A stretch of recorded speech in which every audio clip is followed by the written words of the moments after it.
Mga master, mayroon pong magandang balita ang PhilHealth. Ito po ay sa news article posted sa Facebook ng ABS-CBN News.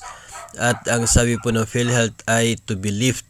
Ito pong kanilang single period of confinement policy simula po kahapon, October 1. So naganap po ito na deliberation ng Senate Committee on Health and Demography. Ang epekto po nito mga master ay pwede na pong ma-confine ng more than once, no, sa loob po ng isa pong quarter kahit the same yung reason ng pagkaka-confine. Nung dati kasi ay once lamang per quarter kung same yung reason ng pagka-confine ng isa pong PhilHealth member. So dito po aalisin na siya. So pwede na pabalik-balik, no. May mga cases po kasi na ganyan.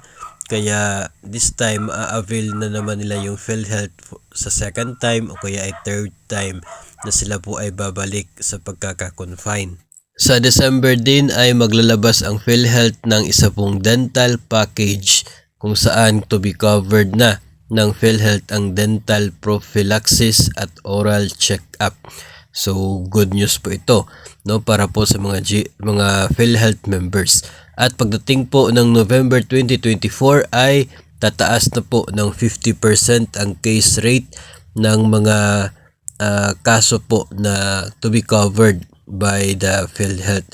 So ang advantage po niyan dahil yung coverage po ninyo o coverage po natin sa iba't iba pong karamdaman na na-avail, no, ay tataas. So kung nangyari po na ganyan ang mangyayari dito sa PhilHealth, ang epekto niyan ay mas mababa yung magiging excess na babayaran ng PhilHealth member kasi nga tumaas yung case rate na covered ng PhilHealth. So panalo po ang mga miyembro ng PhilHealth dahil po sa bagong update na ito coming po from the agency.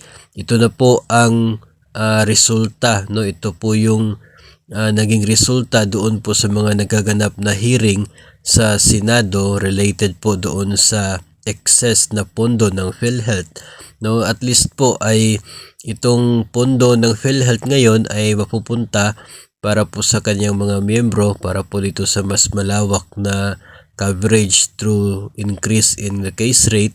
Tapos nandyan pa yung dental package na sakop na ng PhilHealth ay maganda pong magandang signal po yon, no, na mapapakinabangan ng mga miyembro. Ito pong kanila pong binabayad na contribution para po dito sa PhilHealth.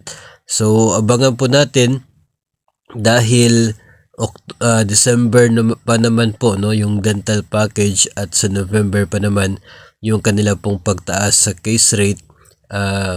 Panigurado po maglalabas po na memorandum ang PhilHealth niyan para ma-aware tayo kung magkano yung coverage ng atin pong mga isasangguni, no, or atin pong mga cases na sakop po ng Philippine Health Insurance Corporation o ito pong PhilHealth. So patuloy po nating i-monitor yan at sana po ay madagdagan pa ang mga good news coming from the PhilHealth para po sa kanya mga miyembro para at least naman ay mapapakinabangan ng mas mapapalawak yung pakinabang ng mga miyembro doon po sa monthly na binabayad na contribution para po sa PhilHealth.